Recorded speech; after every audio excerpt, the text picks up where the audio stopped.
Morning wake up with yours truly, of course, 1320WILS.com, the website. We're live streaming there. The show's 24/7, 365 podcast, the TuneIn app. It's all there.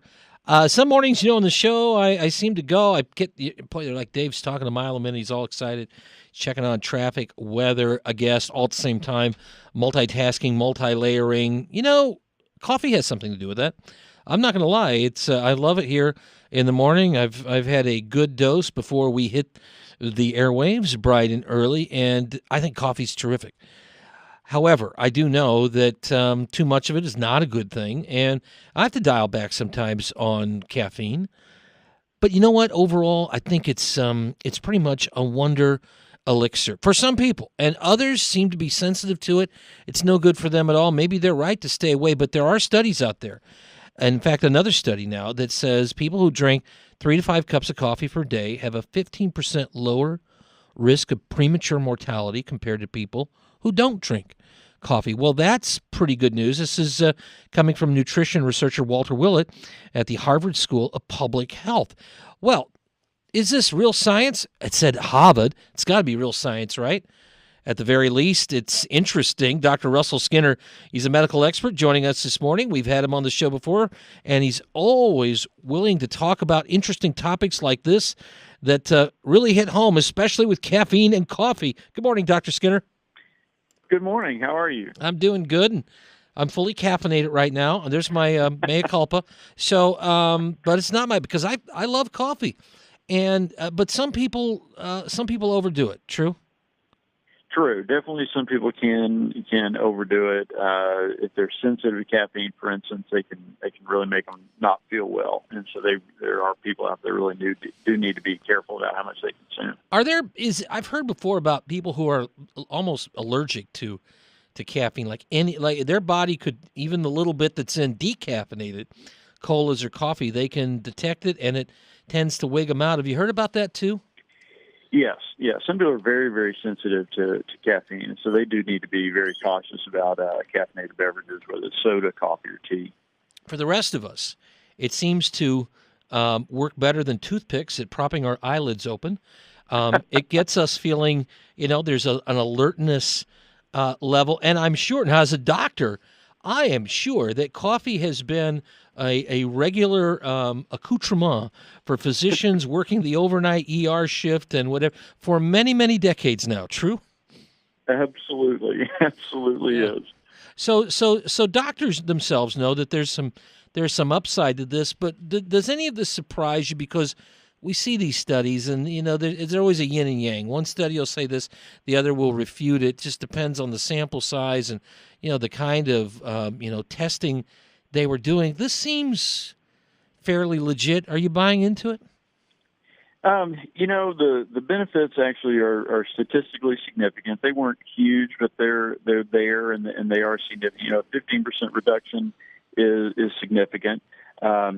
It doesn't necessarily surprise me, particularly looking at the cohort of patients that they followed. They were all nurses and doctors, so it was followed over a significant period of time. But you'd like to think that those people are probably healthier than average. But I've sat next to a lot of my colleagues, and that may not always be the case. But generally speaking, you at least know that they were probably most likely following the confines of the study. But there's studies that show benefit. There's studies that don't. It's always very difficult particularly with a food product to narrow that down to whether it is the food itself, in this case the drink itself. Is it a reflection of that particular patient's overall diet, activity level, and so forth, lifestyle, and et cetera? That's what I was going to. You anticipate my next question. Is there something about the I would guess the chemical nature of coffee and the caffeine in it that increases, maybe does something with the blood flow?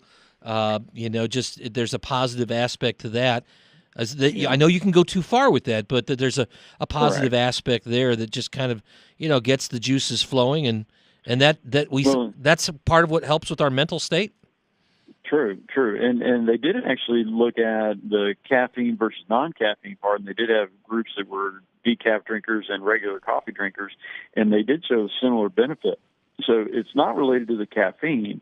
There's something else in the coffee itself that's providing that benefit, and obviously continuing studies and research into what all is contained in coffee, and it's a long list of compounds that are present in coffee.